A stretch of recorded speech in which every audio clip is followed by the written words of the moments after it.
itu blub. Aduh, jadi kita tenggelam ini. Untung ada seorang pahlawan, penjaga sawah di situ. Masih ingat nggak itu? Masih, namanya Tua Mahyun. Oh. Dialah yang lari dari dimanapun engkau ditempatkan, engkau siap menjadi pemimpin dan jadi yang terbaik di tempat itu. Jadi mental itu yang dibangun sehingga ada juga nyuntuk kan, berkah-berkah gitu. Kita lagi gocek bola, kemudian kita lagi mau merebut ke lawan, dia pasti teriak dari belakang, orangnya, gitu. Apa artinya? Kalau lewat bolanya, jangan sampai orangnya lewat. Gitu. Itu ya berkesan sekali Bang Sumper ini. Dalam kapasitas kita sebagai pejuang itu ya, sekecil apapun nilai yang kita miliki gitu ya, tapi saya pegang satu nilai dari permainan catur ya, bahwa seperti pion kecil memang, tetapi dia diciptakan untuk tidak pernah melangkah mundur. Ya, kalau yang lain-lain kan bisa kesana kemari, tapi pion ini kecil memang, tapi dia diciptakan tidak pernah melangkah mundur.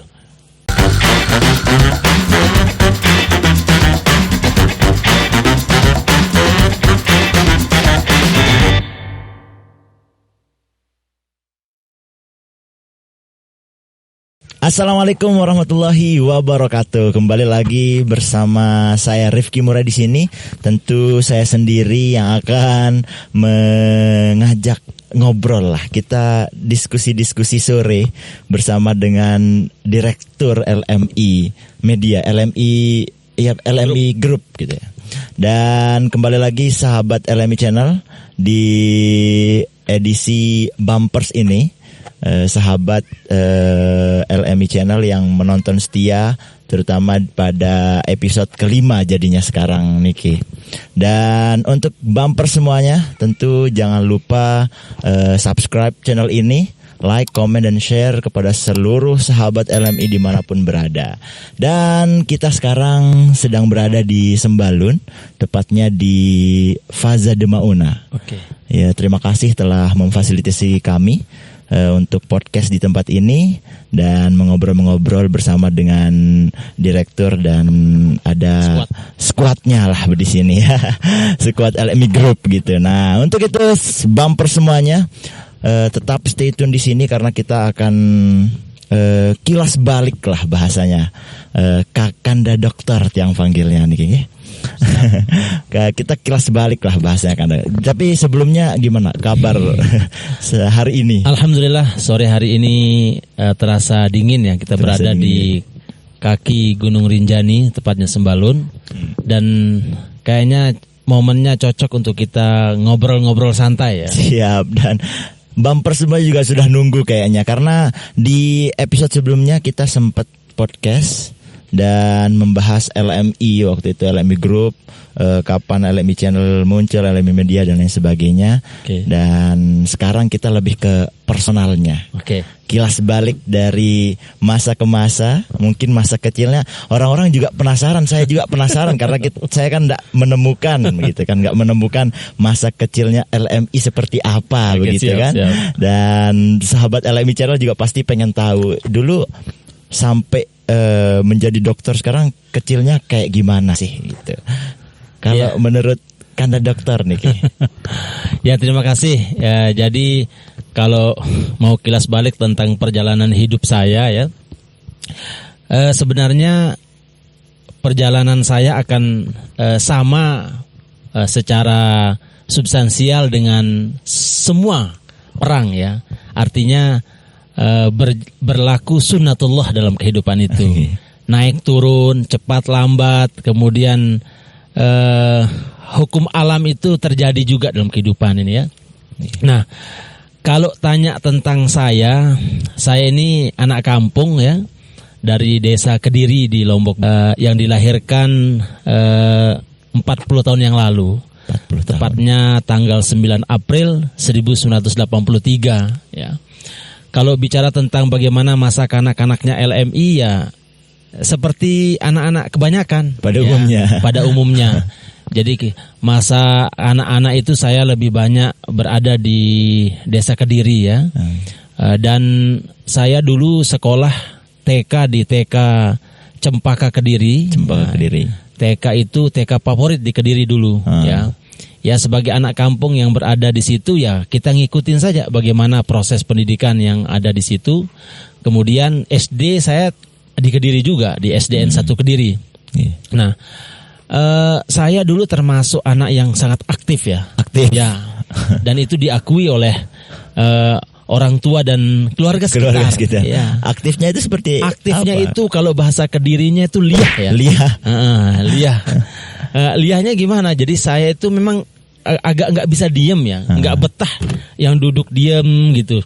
Jadi kaki tangan ini mau gerak aja gitu dulu. Sehingga ada beberapa kejadian masih kecil nih dan masih tersisa sampai sekarang bekasnya ya. Pertama, dulu waktu kecil LMI itu pernah ada tamu di depan dan tamu itu akan disuguhkan mie instan oleh ibu dulu. Ya, saya manggil ibu Mama kan. Mama. Nah, saking antusiasnya ada tamu di depan, saya pingin yang bawain tamu tuh saya. Akhirnya saya bawain mie instan, tapi buru-buru mie yang panas itu jatuh di perut saya. Sampai sekarang masih ada sisa sedikit di sini. Berbekas. Hitam berbekas, bekas mie yang tumpah. Ya. Kemudian lain lagi, waktu di Brugak depan rumah. Dulu anak-anak kecil di kampung itu sering berayan namanya. Berayan itu kita bawa nasi masing-masing dari rumah masing-masing, kumpul bareng-bareng, makan bareng-bareng. Habis itu pulang lagi. Itu berayan namanya. Nah di situ nggak tahu kenapa waktu kecil-kecil nih, tiba-tiba ada kucing di situ. Saya tarik ekor kucing. Akhirnya dia cakar saya sampai berdarah muka saya itu. Ya, panik, orang tua panik kan, mami waktu panik sekali. Biasalah kalau orang tua yang laki itu kan agak panikan dibandingkan yang perempuan kan. Panik sekali, anaknya kena yang goresan kucing itu loh. Nah, itu lagi ya masa kecil yang menurut saya memorable lah. Aktif berarti ya. Aktif sekali. Kemudian ada lagi nih. Saya waktu itu lagi makan sama bertiga sama saudara, adik-adik saya yang 2 perempuan. Lagi makan bercanda, udah diingetin padahal sama orang tua kalau makan jangan pada bercanda, ketawa-ketawa gitu kan. Tapi namanya anak-anak kan, begitu orang tua nggak ada ya lagi kita bercanda. Tiba-tiba tulang ikan tuh di sini. Panik orang tua di sini. Nggak, jadi darah keluar gitu kan. Pokoknya nggak bisa keluar, nggak bisa masuk itu tulang di sini. Nah, saya nggak tahu apakah memang tradisinya begitu dan kalau bahasa kita itu sembe lah. Sembenya itu pakai apa? Ada kayak base ya, apa yang di laut itu yang kerang itu yang ada cangkang yang keluar buat airnya itu saya dipakein. Jadi baca bismillah, syahadat selawat kalau orang tua bilang itu minum. Begitu saya minum langsung saya muntah. Keluar itu tulang yang ada di sini itu. Jadi banyak lagi lah. Mau cerita lagi? Memang perjalanannya sebalik aja kita udah dengar aktif sekali kan. Aktif sekali memang ya. Memang aktif dalam melakukan berbagai hal berarti. Iya, termasuk saya dulu tuh kalau di Kediri itu kan kita dulu masa kanak-kanak tuh sering-sering curi waktu. Ya, ketika orang tua misalnya sedang sibuk di dapur, kemudian yang mami saat itu keluar kerja lah gitu. Saya sering ke sawah dulu sama teman-teman. Di sawah tuh macam-macam lah, kita ambil jambu lah, macam-macam lah gitu ya. Kemudian kalau kita minum dulu tuh kita nggak pernah bawa air minum dari rumah tuh enggak. Jadi kita minum di air sawah, jernih. Dan sekarang saya kira jarang ya. Jarang. Ya, gimana ya, sulit ya. Jarang. Tapi dulu kita minum bersih sekali. Bersih, tahun 90-an itu. Jadi saya minumnya itu pakai situ aja, habis makan minum di sawah gitu. Terus di Kediri itu ada Pitung Bangsit. Pitung Bangsit itu sungai lah. Aliran. Nah di situ anak-anak kecil sering pada mandi dulu. Udah saya sering mandi. Tapi saya setiap kali pulang dari situ kelihatan mata saya merah. Kemudian ada bekas mandi lah, rambut basah. Pasti dimarahin. Ya. Kadang-kadang saya dipukul sama ibu kan, sama mama itu dipukul gitu. Iya karena sudah dibilang jangan di situ, masih aja main di situ ya. Tapi itu bagi saya adalah pukulan yang mendidik ya. Sampai puncaknya saya pernah tenggelam ya di Kokok Babak sebelah utara jalan Kediri itu. Jadi dulu saya mainnya itu sama yang agak besar-besar. Lebih tua. Iya, tuh 1, 2, 3, 4 saya. pakai pelepah Pohon pisang. pohon pisang itu. Iya. Jadi mereka sudah naik di atas bertiga, saya paling belakang paling kecil. Begitu dari batu itu loncat, ya udah nunjam semua. Akhirnya saya paling belakang, saya pegang yang di depan saya itu keluarga juga. Iya. Saya pegang lehernya, ya. Enggak saya lepasin. Jadi kita itu blub. Maju. Jadi kita tenggelam ini. Untung ada seorang pahlawan, penjaga sawah di situ. Masih ingat enggak itu? Masih, namanya Tua Mahyun. Dialah yang lari dari atas sawah itu. Dia akan menyelamatkan saya. Dia lari, akhirnya dialah yang menarik saya. Saya selamat. Kalau enggak kan udah mati. Ya kan? Tapi alhamdulillah masih ada kata orang kalau udah akan mati itu insyaallah panjang umur. Amin. Doa yang kita doakan sahabat Helmi Channel dan Bumper semua kita doakan. Jadi itulah masa SD saya, ya. Nah, barulah beranjak masuk sanawiyah kan. Masuk SLTP itu saya di situ sudah mulai tetap aktif tapi enggak yang terlalu liar seperti SD itu. Saya dibelikan udah berkamar sendiri waktu SMP itu, sanawiyah itu. Kemudian di kamar itu sudah ada meja sama sama kursi, kemudian ada lampu. Setiap maghrib harus saya belajar. Ya, harus itu. Jadi saya hafal betul dulu satu buku biologi fisika yang dulu ada hijau warna, sampai sekarang saya ingat itu. Itu setiap malam saya hafal itu buku-buku itu.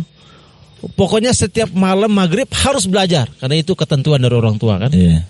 Makanya alhamdulillah tradisi saya memang waktu di kelas di SD itu saya selalu ranking 3 dulu. Ya, selalu ranking 3 waktu SD. Nah begitu sanawiyah SMP itu saya tidak pernah tidak ranking 1. Alhamdulillah selalu ranking 1. Insyaallah. Ya, itu seingat saya ya.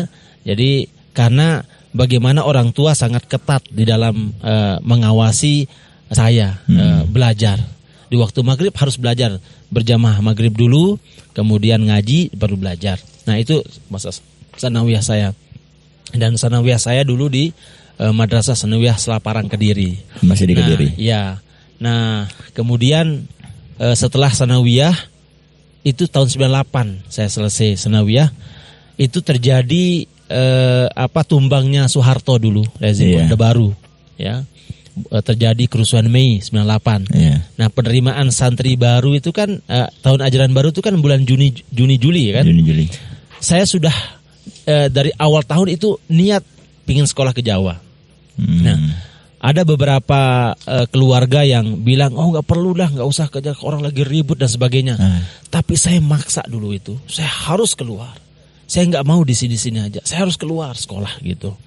Akhirnya walhasil saya diantar lah pakai mobil dulu, pakai mobil Kijang G. Kalau kita punya dulu di rumah itu Kijang G. Satu-satunya mobil yang kita punya itu yang membawa saya pakai kapal feri berangkat menuju Jakarta. Nah di Jakarta itu saya belum tes ini di Jakarta. Saya akan disekolahkan di Pondok Pesantren Darun Najah di Ulu Jami Jakarta. Itu pesantrennya udah ada yang tahu sebelumnya atau saya belum tahu. Saya pokoknya ke Jakarta. Siapa pimpinan dan bagaimana tes masuk saya nggak tahu. Yang penting ke Jakarta aja. Akhirnya di Bekasi dulu kita mampir di sana, ya kan? Di Bekasi sebelum saya sekolah tuh di Bekasi dulu. Beberapa hari di Bekasi di rumah bibi sana, kita diinapkan di sana, ya karena saya dulu pernah nginap sebelum sekolah di Darun Najah itu nginap di Bekasi, makanya jodohnya orang Bekasi. Insyaallah. Nyambung ya kan? Iya. Nah, begitu setelahnya saya diantar ke Ciputat, ke rumahnya sekarang sudah almarhum Bapak Haji Mahfud.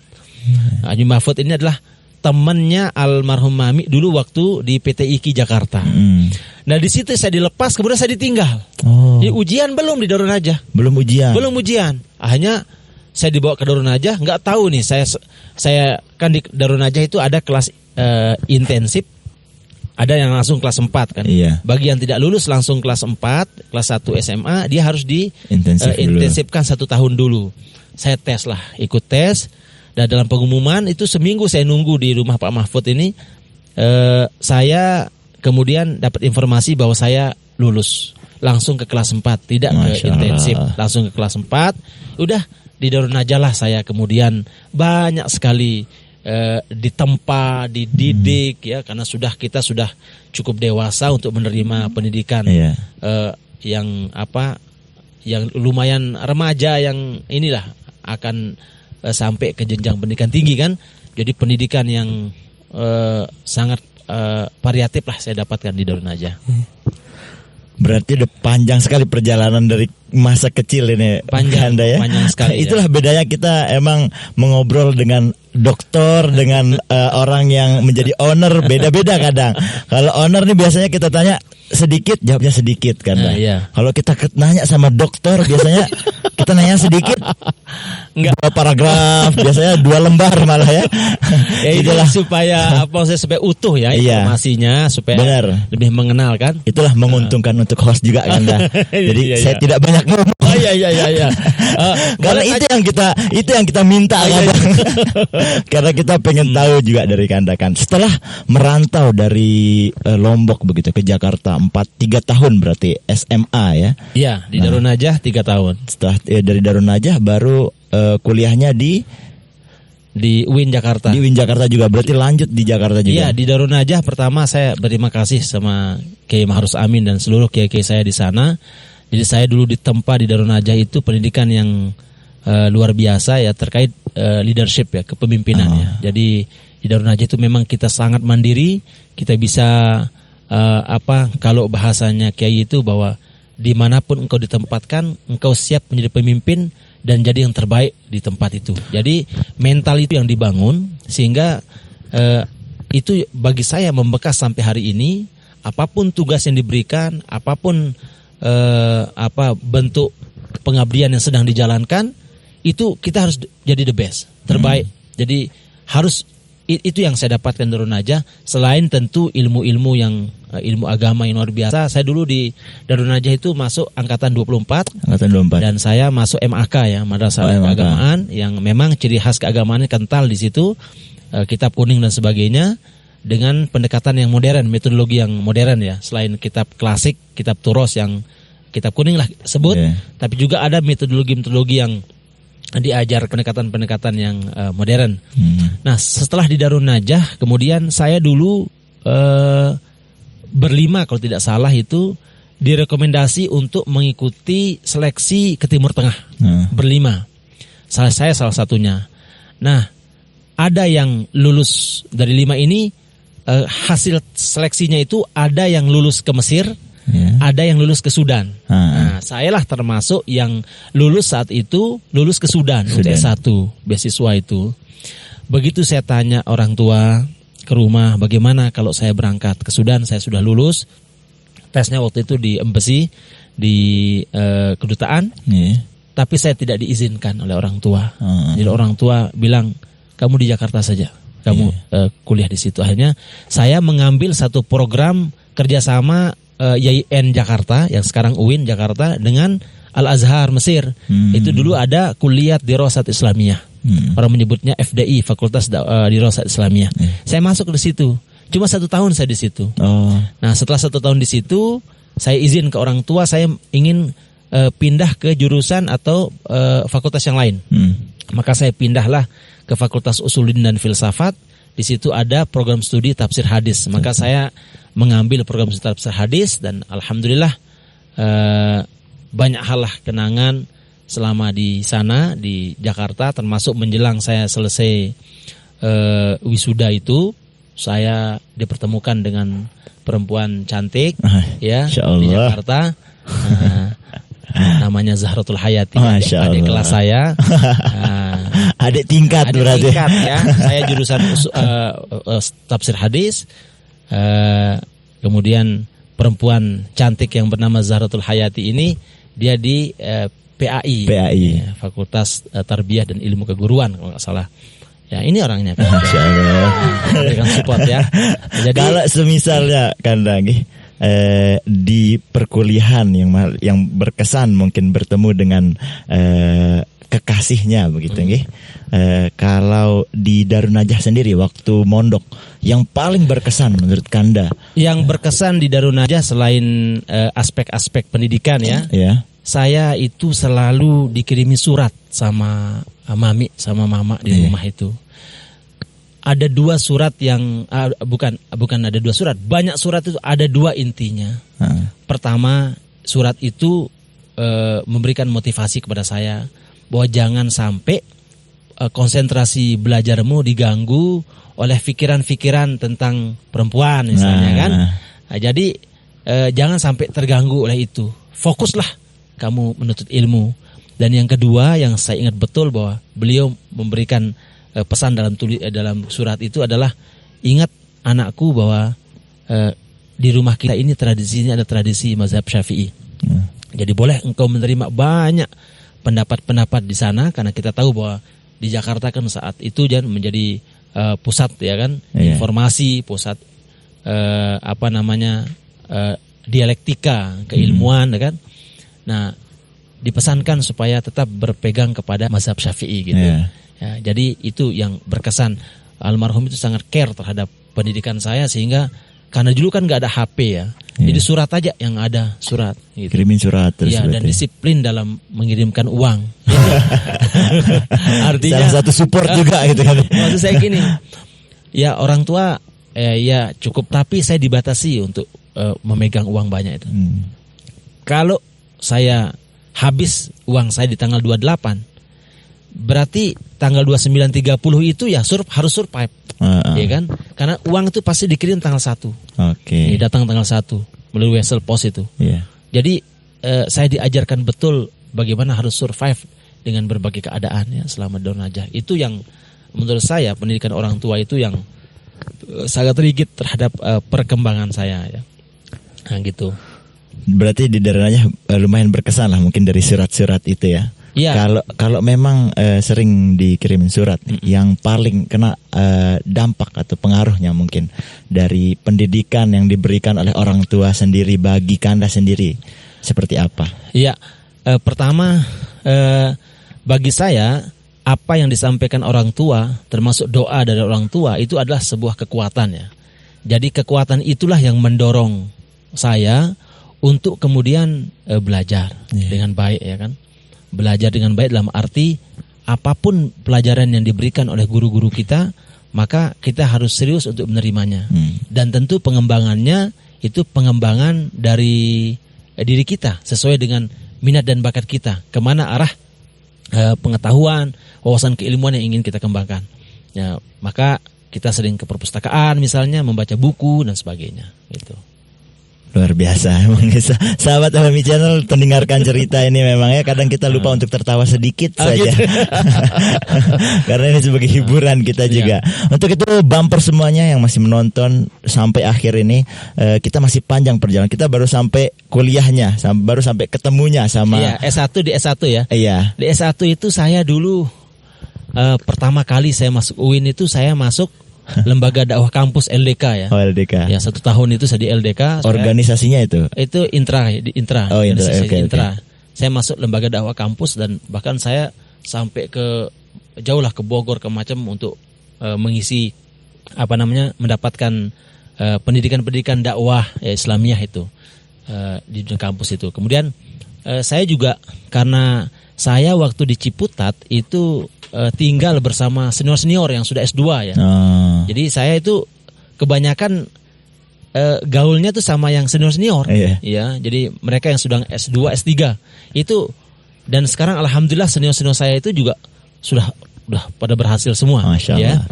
Nah, di situ kita juga sering dulu namanya kita anak-anak muda yang memang ya manusiawi juga. Kita sering main futsal dulu di situ. Saya sering main futsal. Termasuk main bola. Saya dulu kan di Jakarta itu ada IMSAK, Ikatan Mahasiswa Sasak namanya. Nah, saya dulu di situ jadi kiper dulu ya di awal-awal. Tapi kemudian ada kelompok bola di Kertamukti namanya di Ciputat itu. Kita sering main ke luar lah. dari kiper kemudian saya menjadi striker ya depan dan banyak gol kan dulu waktu itu ya. Dan setiap minggu itu saya pasti main futsal di kampus itu. Iya.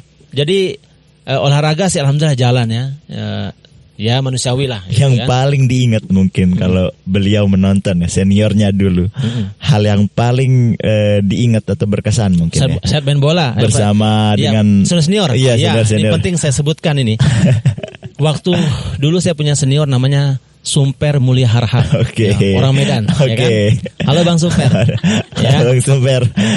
Beliau ini sekarang menjadi rektor. Masya Allah. Guru besar Profesor Dr. Sumper Mulia Harhab.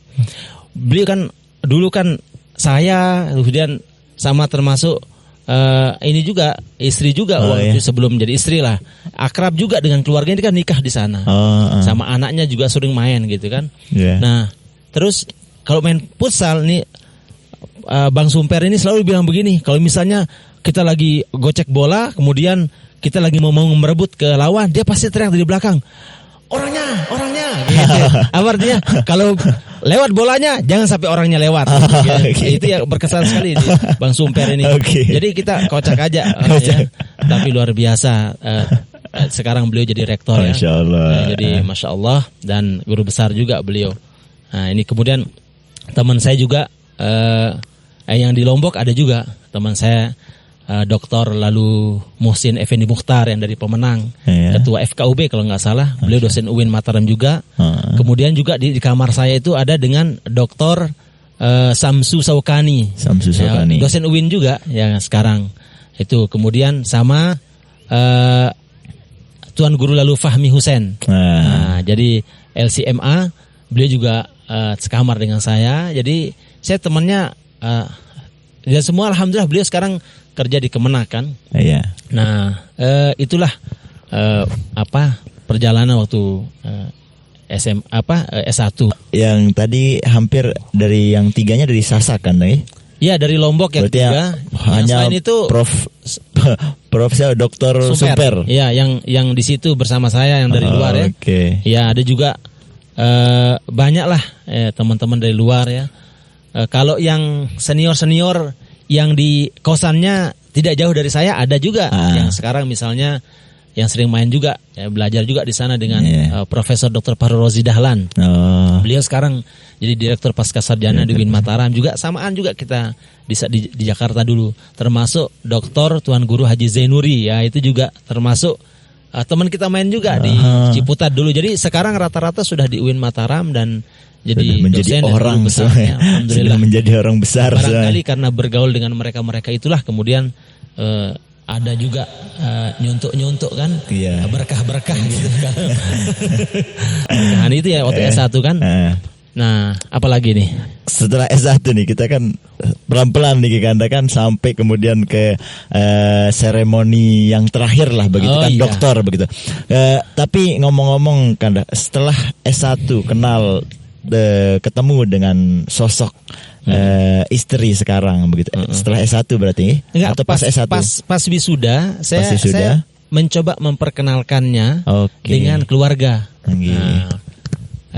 Di situ ketemu Kak dan Rifki juga saat itu sedang di Iwe kok. Iya, ada fotonya. Apa nama Iwe itu? Di pangku. Iya.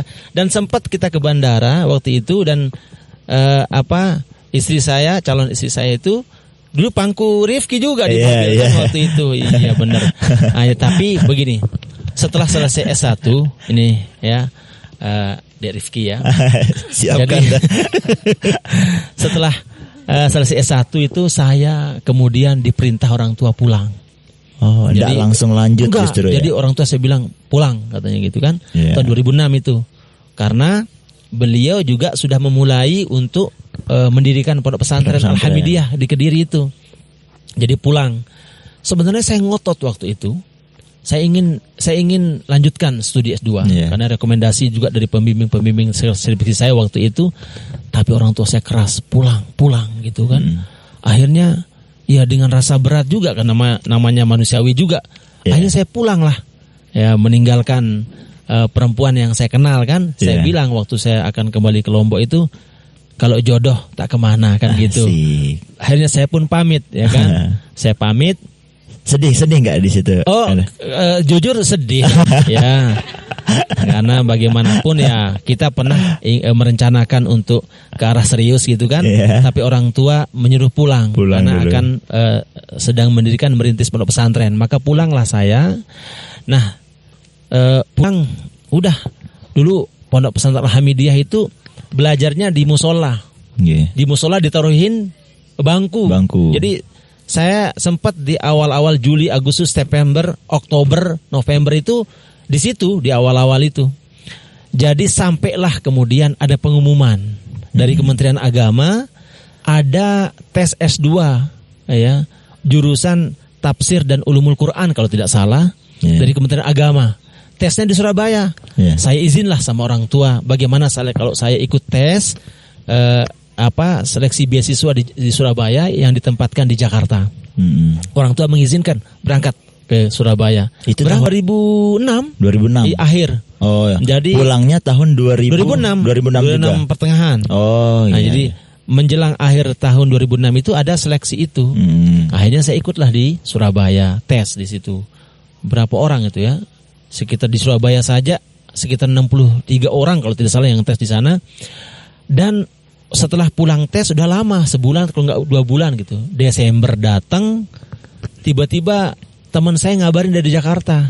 Nah, lu kan saya dipanggilnya lalu gitu. Lu ente nggak ke Jakarta? Ya ngapain? Yuk, nama ente ada ini lulus apa? Yang tes di Surabaya. Ternyata saya lulus, saya nggak tahu pengumumannya di email. Iya. Akhirnya di internet gitu. Akhirnya saya lihat bener. Nah sementara batas akhirnya kalau tidak salah 3 apa 2 hari setelah saya tahu itu batas akhir daftar ulang. Akhirnya besoknya saya berangkat ke Jakarta lagi. Untuk melanjutkan karena lulus S2 dengan beasiswa tadi. Ya ketemu lagi dengan perempuan yang senang lagi ya. Jadi saya ngambil hikmahnya begini ya. Kalau dulu saya memaksa untuk S2, kemudian orang tua mungkin dengan berat hati mengiyakan, saya akan membiayai semua kebutuhan kuliah saya. Tapi begitu saya dipaksa pulang, semata-mata saya pulang ikut orang tua. Ya, bait berkah tiba dengan toa kalau bahasa Sasaknya. Udah saya ikut pulang aja apa kata orang tua. Ternyata saya pulang itu menjemput takdir pertama saya mendapatkan beasiswa S2. Full funded gitu kan. Dibiayai full, bahkan 1 bulannya diberikan uang makan gitu, uang living cost gitu, sebesar 1 juta tahun 2006 itu. Dan alhamdulillah gitu berjalan. Nah di semester 3 lah, nah ini semester 3 ini perjalanan babak baru dalam kehidupan saya. Di semester 3 itu ya, saya orang tua waktu itu kan di DPRD provinsi ya, dan beliau mau kunjungan ke Pontianak kalau nggak salah, mampir Jakarta. Nah di Jakarta itulah saya kemudian mengajak bicara ya, Mami waktu itu apa yang saya bicarakan? Saya ingat saya bicara di Blok M lantai berapa itu tempat nasi yang dibungkus daun ala Sunda itu, nasi timbel. Saya ingat sekali di situ di lantai berapa ya, 6 atau 4 gitu lupa saya. Disitulah saya ngomong hot-hotin orang tua. Saya menyampaikan sebentar lagi saya selesai S2. Saya rencananya mau menikah. Ya orang tua saya, Mami waktu itu enggak langsung bilang enggak yang kita enggak. Karena langsung respon ya. Sudah tahu diam kan, bilang dengan siapa gitu tanya.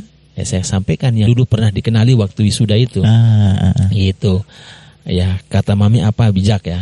Beliau bilang, "Ya, nanti saya kembali ke Lombok, saya akan bicara dengan mamamu gitu." Saya bicara, "Ya oke." Ya udah, singkat cerita pulanglah. Sampai di Lombok mungkin enggak tahu diskusi dan sebagainya. Nah, pas kembali berikutnya bersama dengan mama itu kembali ke Jakarta untuk kemudian melamar seorang perempuan itu cantik bernama Zaratul Hayati itu, ya. Dan saya ingat ya kata almarhum Mami waktu itu ya. Kata beliau, tapi 2 syaratnya menikah itu. Kamu harus selesai S2-mu. Paling tidak sudah selesai ujian tesis. Yeah. Yang kedua, istrimu harus dibawa ke Lombok. Yeah. Gak bisa kamu tinggal di Jakarta karena di rumah ada pesantren kan. Yeah. Gitu. Itu aja saya syaratnya. Udah, bener. Saya kebutlah tesis saya. Ya kan. Dan alhamdulillah saya selesai 6 bulan sebelum teman-teman angkatan saya selesai. Ya, lebih dulu. Semester 3 saya selesai waktu itu. Alhamdulillah, karena salah satu motivasi saya juga mungkin ya, supaya menikah boleh, tapi tesisnya jangan lupa tesisnya gitu. Selesai dulu gitu. Nah, waktu lamaran itu, khitbahnya itu bulan Desember tahun 2007. Khitbahnya. Disitulah Mami menyampaikan kepada orang tuanya,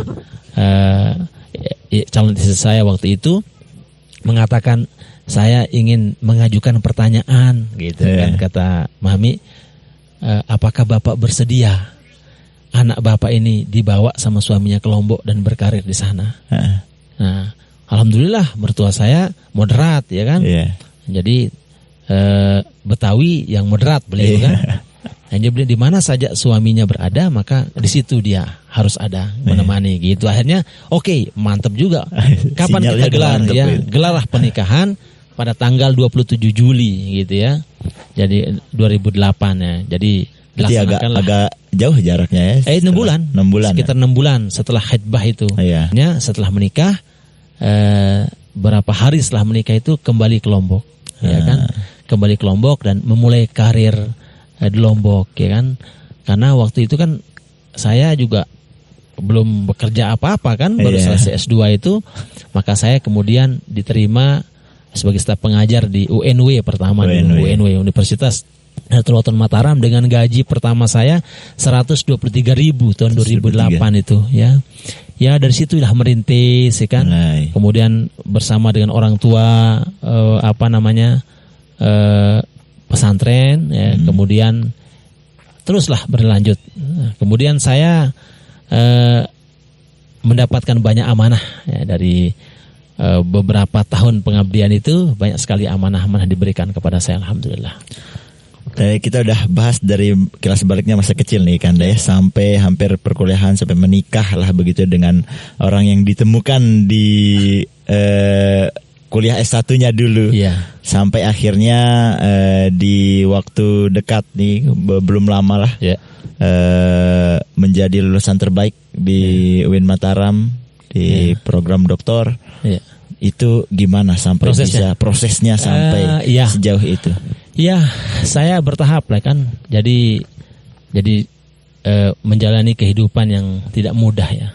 Berbagai cobaan, ujian ya dilalui lah. Baik cobaan dari dekat maupun dari jauh itu sudah kita hadapi semua.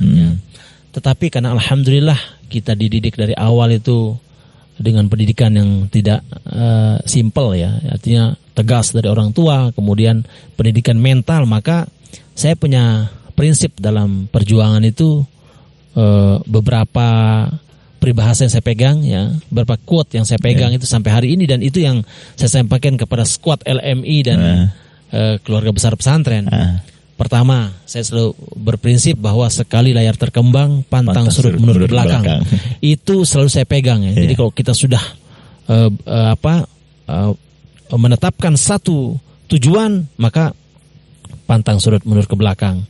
Yang kedua, dalam kapasitas kita sebagai pejuang itu ya, sekecil apapun nilai yang kita miliki gitu ya, tapi saya pegang satu nilai dari permainan catur ya, bahwa seperti pion kecil memang, tetapi dia diciptakan untuk tidak pernah melangkah mundur. Ya, kalau yang lain-lain kan bisa kesana kemari, tapi pion ini kecil memang, tapi dia diciptakan tidak pernah melangkah mundur. Jadi itu yang saya pegang ya, sehingga udah jalan, dan perlahan lah banyak amanah yang diberikan kepada saya. Ya, mulai dari saya diberikan kesempatan untuk menjadi pengurus Forum Komunikasi Umat Beragama FKUB di Lombok Barat, kemudian diberikan kesempatan untuk menjadi pengurus di Majelis Ulama Indonesia MUI Lombok Barat, kemudian juga pengurus di Forum Komunikasi dan Silaturahmi Pondok Pesantren Kabupaten Lombok Barat. Kemudian saya diberikan amanah untuk menjadi ketua PDNW Lombok Barat saat itu. kemudian menjadi ketua pengurus daerah PDNW Kabupaten Lombok Barat juga alhamdulillah, dan tentu yang banyak memberikan kontribusi bagi pengembangan keilmuan saya adalah diberikannya saya kesempatan untuk mengisi kajian, ceramah dan sebagainya di majelis taklim ya. Mungkin perlu juga saya sampaikan apresiasi dan rasa hormat saya kepada semua penyelenggara dan tokoh-tokoh. Pertama, alhamdulillah diberikan kesempatan di Masjid Baitus Salam di Polda Nusa Tenggara Barat, kemudian juga di Lanut ya, lapangan udara Zainuddin Abdul Majid di TNI Angkatan Udara di Rembige, juga alhamdulillah di Korem 162 Wirabakti, alhamdulillah juga diberikan kesempatan di sana.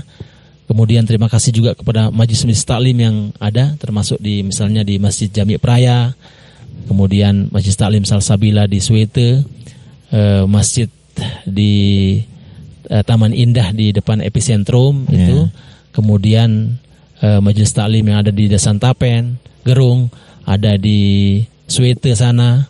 Kemudian banyak lagi lah. Ya, saya ucapkan terima kasih kepada seluruh majelis taklim dan tempat-tempat pengabdian untuk pengembangan ilmu. Dan alhamdulillah pada tahun 2019 saya pernah mengajukan izin ke ibu ya, ke mama untuk lanjut S3 ke Surabaya.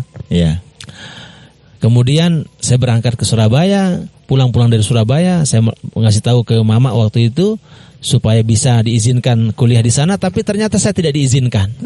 Akhirnya saya tidak melanjutkan proses di Surabaya itu. Corona 2020 kan. Nah 2021 saya izin supaya saya bisa diberikan kesempatan untuk melanjutkan studi S3 di UIN Mataram. Maka mama waktu itu bilang ya silahkan gitu. Kalau di sini nggak apa-apa. Saya diskusi dengan istri juga saat itu, istri sangat mensupport. Akhirnya saya berangkatlah untuk daftar di UIN Mataram. Mulai kuliah, bertemu dengan para guru besar, kemudian bertemu dengan guru-guru semuanya. Alhamdulillah. Dan saya bisa melaksanakan perkuliahan dengan baik di situ, melaksanakan semua prosesnya, dan saya bisa menyelesaikan program doktoral saya itu dengan waktu 2,5 tahun. Alhamdulillah. Dan ujian terbuka saya kemarin, ujian tertutup dulu ya, pada tanggal 28 Oktober. Kemudian ujian terbuka promosi doktor tanggal 4 November dan yudisium tanggal berapa itu yudisiumnya kemarin ya? Sekitar tanggal 8 November lagi. 8 November yudisiumnya. Kemudian wisuda tanggal 2 Desember. Alhamdulillah saya mendapatkan banyak sekali nikmat di usia yang 40 ini ya. Syukur kepada Allah Subhanahu wa taala, dan tentu juga dengan doa dan support dari orang tua, dari ibu dalam hal ini karena mami sudah meninggal dunia, juga dari keluarga, dari istri dan anak-anak yang tidak terpisahkan dari perjuangan ini. Dan di waktu yudisium itu saya mendapatkan 2 penghargaan sebagai lulusan terbaik program studi, kemudian menjadi lulusan terbaik utama di Paksa Sarjana. Kemudian waktu wisuda kemarin di UIN Mataram, dari 669 itu saya menjadi terbaik utama, alhamdulillah, yang mendapatkan banyak sekali hadiah. Insyaallah. Bonusnya banyak sekali dari UIN Mataram untuk lulusan terbaik itu. Dan alhamdulillah di usia 40 ini anugerah Allah yang saya syukuri banyak sekali yang diberikan kepada saya, termasuklah istri saya di usia saya yang 40 ini, dia di yudisium untuk mendapatkan sertifikasi ya, sehingga dia bergelar Zahratul Hayati SPDI, belakangnya itu GR ya, guru profesional gitu kan. Nah, jadi dapat itu. Kemudian di saat saya wisuda tanggal 2 Desember, anak saya yang pertama, lalu Muhammad Akram Al-Iyazi, itu sedang mukamalah 20 juz di pondok tahfiznya. Jadi bersama saya dengan diberikan penghargaan itu, anak saya yang pertama juga sedang mukamalah takdim hafalan 20 juz di pondok tahfiznya. Jadi alhamdulillah ya, di usia 40 ini berbagai nikmat yang Allah berikan kepada saya yang patut saya syukuri. Tentu pada saat yang sama menjadi tantangan juga untuk kemudian berkiprah lebih luas lagi di usia-usia berikutnya. Gitu. Itu sahabat LMI Channel, bumper semuanya. Tidak terasa memang 40 menit kita sudah mengobrol, dan semoga bisa menjadi inspirasi lah buat sahabat LMI Channel, buat bumper semua yang menonton. Tapi sebelum kita tutup kali ini, ngobrol santai kita, Kanda. Santai tapi serius ya. Ya, santai tapi serius. Cuman ini bisa menjadi inspirasi lah untuk sahabat LMI nanti. Sebelum closing ya, ada satu pertanyaan sebelum closing. Seberapa sayang sih Kanda sendiri dengan sosok istri yang hadir menemani Kanda? Dan saya minta satu kalimat lah untuk beliau begitu. Untuk sosok istri yang selalu menemani. Iya, kalau berbicara keluarga ya, istri dalam hal ini yang mendampingi dalam hidup saya ini, saya sudah menjadikan istri saya itu sebagai bagian yang tidak terpisahkan dari jiwa saya. Jadi kalau saya berbicara tentang Iqbal, berbicara tentang Zahratul Hayati, berbicara tentang Zahratul Hayati, berbicara tentang Iqbal. Jadi menjadi satu kesatuan yang saling melengkapi. Jadi kesempurnaan ada pada diri saya, tetapi ada kekurangannya. Nah, kekurangannya itu ada pada dirinya. Begitu juga dia sempurna, tapi ada juga kekurangannya ada pada diri saya.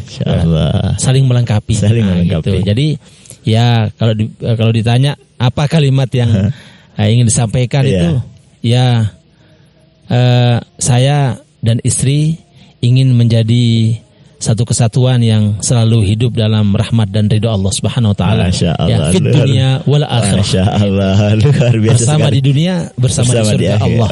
Amin ya. Itu ya harapan kita sebagai seorang laki-laki yang menjadi pemimpin dalam rumah tangga. Masya Allah, mantap. Itu sahabat LMI Channel, sebagai sebelum closing, ada satu closing kita sebelum kita akhiri ngobrol santuy agak serius sedikit ini. Untuk bumper semuanya, saya tidak terasa juga sudah 42 menit kita menemani sahabat LMI Channel, bumper semuanya. Sebagai penutupnya, ini closingnya Kanda, tidak ada lagi nanti setelah ini. Karena ini udah closingnya. Dari 40 tahun perjalanan yang penuh makna Kanda, coba bisa enggak disebutkan satu kenangan yang paling terindah mungkin di 40 tahun ini, kemudian kenangan yang paling tersedih justru, dan yang terakhir adalah kenangan yang paling penuh makna. Ada 3 Kanda. Ya mungkin bisa disepil-sepil lah untuk sahabat-sahabat LMI Channel. Saya ingin membaginya dalam beberapa segmen.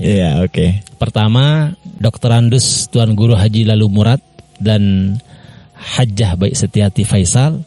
Ya, maka saya syukuri bahwa saya tumbuh kembang itu dalam pendidikan yang maksimal. Ya, pendidikan agama, pendidikan budi pekerti, dan tanpa dihilangkan dihilangkan nilai-nilai sesuai dengan umur saya. Ketika anak-anak dibiarkan saya main gitu, meskipun ya liah-liah sedikit ya, tapi liah-liah itu aktif gitu, tapi tetap mendapatkan pengawasan yang ketat dari orang tua, yaitu. Kemudian yang kedua, ketika saya menjadi seorang pemimpin rumah tangga, memiliki istri dan anak-anak, maka momen-momen terbaik itu adalah momen di mana saya bisa saling menguatkan di saat lemah, saling mengingatkan ketika lupa, kemudian saling menegarkan di kala rapuh, itu momen-momen terbaik bagi saya. Apalagi awal-awal dulu ya, ketika saya tuh 2009 membangun rumah itu modal dari orang tua ada, ingat saya waktu itu dari mertua juga ada. Ingat saya waktu itu saya dikasih sama mami itu untuk membangun rumah itu, kalau tidak salah 25 juta ya. Modal 25 juta ditambah lagi sama mertua saya waktu itu 5 juta kalau tidak salah. Jadi 30 juta modal saya mau rumah. Itu hanya berdiri tembok saja sama atap, di bawahnya tanah. Ya. Disitulah saya dan istri menunjukkan komitmen untuk kita bersama-sama, ya. Saya bersama-sama untuk mendirikan rumah tangga lah, pelan-pelan, ya, dan sebagainya. Bagi saya itu momen yang terharu dan sekaligus bangga saya melewati tahapan-tahapan itu. Wah, kalau sekarang Adik Rifki menyaksikan rumah saya seperti itu misalnya, ya, Rifki mungkin tidak banyak duduk tidur di berlantai tanah dan di atasnya adalah sisa-sisa banner spanduk, ya. Itu yang saya rasakan 2009, 10, 11, 12. 4 tahun. Iya, coba bayangkan itu. Nih yang hidup di awal-awal di pondok seperti ini, Ustadz Habibi tahu dia. Jadi kebuka semua rumah itu. Jadi ditutupi jendela sama sama pintu bekas spanduk. Iya. Saya tuh ya sampai sekarang saya mikir kok berani saya, ya Allah. Dan bagi saya disitulah kekuatan komitmen saya dan istri, ya, untuk terus bersama-sama dalam suka dan duka, ya, sehingga begitu ada nikmat-nikmat yang datang, ya. Di usia 40 tahun ini saya mendapat gelar doktor, ya, dengan lulusan terbaik. Bagi saya itu tidak terlepas dari perjuangan yang luar biasa di awal-awal, ya. Kayak saya ingin berterima kasih sekali kepada keluarga, ya, Mami dan Mama, yang sudah membimbing dan membesarkan saya, ya, dan merestui saya untuk berkarir, bekerja, ya, mengabdi dan hidup dalam satu keluarga bersama istri saya hari ini. Juga saya terima kasih kepada mertua saya yang ada di Bekasi sekarang, ya. Karena doa, motivasi dan dorongan yang kuat juga dari beliau yang di sana itu juga menjadi bagian penting dalam keberlanjutan kehidupan keluarga saya, ya, karena saya tahu bahwa kedua ini memberikan dorongan yang luar biasa, termasuk dorongan untuk istri saya supaya selalu di mana suami berada maka di situ ada kamu, mendampingi dengan setia. Alhamdulillah, ya. Coba kemas nanti di zoom kamera kan. Iya, jadi itu dari V. Jadi dan siap. Alhamdulillah sekarang saya memimpin dan membina pondok pesantren dan skuad-skuad yang ada di sini, ya. Ini orang-orang menjadi kuat. Skuad-skuad yang menjadi kekuatan juga karena alhamdulillah, ya, mereka menjadi bagian yang tidak terpisahkan dari perjuangan ini. Dan satu lagi saya ingat kata almarhum sebelum meninggal dunia tahun 2013 itu, bahwa nanti engkau akan berjuang dan menjadi kuat bersama alumni-alumnimu. Nah, mereka inilah alumni Al-Hamidiyah ini, dan itu benarkan apa yang statement yang disampaikan oleh Mami sebelum meninggal dunia tentang skuad Al-Hamidiyah itu. Maka alhamdulillah nih sampai sembalun kita bersama ini. Masya Allah. Ada plus satu juga. Ada ini. Plus satu. Desainer juga. Desainer di LMI Media yang tidak mungkin terpisahkan. Mungkin bisa di zoom kamera, ya. Mungkin bisa di zoom. Najmudin, ya. Ini fokus di percetakan kita di LMI Media. Yang biasa ngedit thumbnail juga di thumbnail LMI channel, ya, alhamdulillah. Semua. Dan ya syukur alhamdulillah. Ya, terima kasih. Alhamdulillah. Tidak ada rasanya, nggak kerasa banget kita sudah hampir 1 jam kita mengobrol-ngobrol santai begini. Emang nggak ada rasanya, ya. Tapi udah sejaman aja kita mengobrol. Nanti kita bakal balik lagi tentunya dengan berbagai tema dan pembahasan lainnya, mungkin Kanda, yang kita mengobrol dan kita sebagai pendengarnya lah di sini untuk dengan berbagai cerita-cerita yang Kanda sampaikan nantinya. Tapi untuk kilas baliknya dari 40 tahun ini luar biasa bermakna, sangat bermakna, dan semoga menjadi inspirasi buat sahabat LMI yang menonton, buat bumper semuanya, dan saya pribadi. Satu lagi, Oke. mungkin di usia saya 40 ini, terima kasih untuk pimpinan-pimpinan saya, ya. Ya.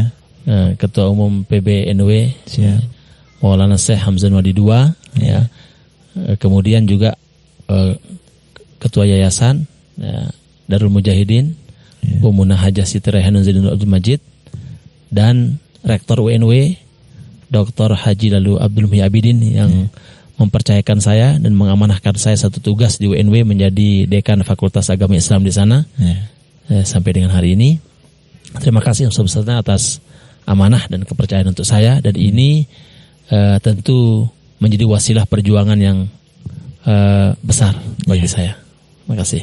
Itu sebagai closing lah dari Kanda Dr. Lalu Muhammad Iqbal Murad MA. Iya. Ada ucapan terima kasih lagi. Oh, boleh. Boleh. Ya, terima kasih juga. Oh iya, saya lupa. Terima kasih juga yang tidak terhingga, yang mensupport perjuangan kita di pesantren juga untuk kakakku tercinta Hajah Bayi Farida Aryani dan Mas Santo, ya, yang terus mendorong, memberikan motivasi, ya, untuk tetap mengembangkan dunia pesantren. Masya Allah. Ada lagi, mah? Ada lagi yang mau diucapin terima kasih. Saya rasa cukup sahabat Alami Channel, per bumper semuanya yang menonton. Terima kasih sudah menyimak sampai habis konten kali ini. Jangan lupa subscribe, like, comment, dan share tentunya ke seluruh sahabat LMI dimanapun mereka berada.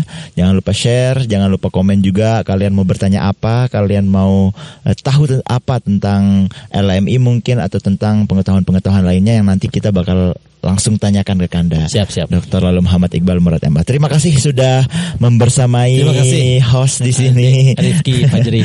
Udah di episode kelima ini kita baru memang di BAM ini baru Kanda. Jadi semoga kedepannya lancar dengan berbagai macam tamu, bintang tamu, dan lain sebagainya. Amin. Terima kasih juga kepada Squad LMI yang sudah menyimak juga ikut membersamai kita di konten kali ini. Dan Rifki Murai mewakili partner saya Nadia Ismayanti yang tidak bisa ikut, mengucapkan mohon maaf yang sebesar-besarnya jika ada salah kata atau salah ucapan. Terima kasih yang sebesar-besarnya juga untuk seluruh bumper semua yang menonton. Saya pamit undur diri. Oke, sahabat bumper semuanya, sampai jumpa lagi di BAM Bincang Anak Muda. Bam. Dadah. Assalamualaikum warahmatullahi wabarakatuh.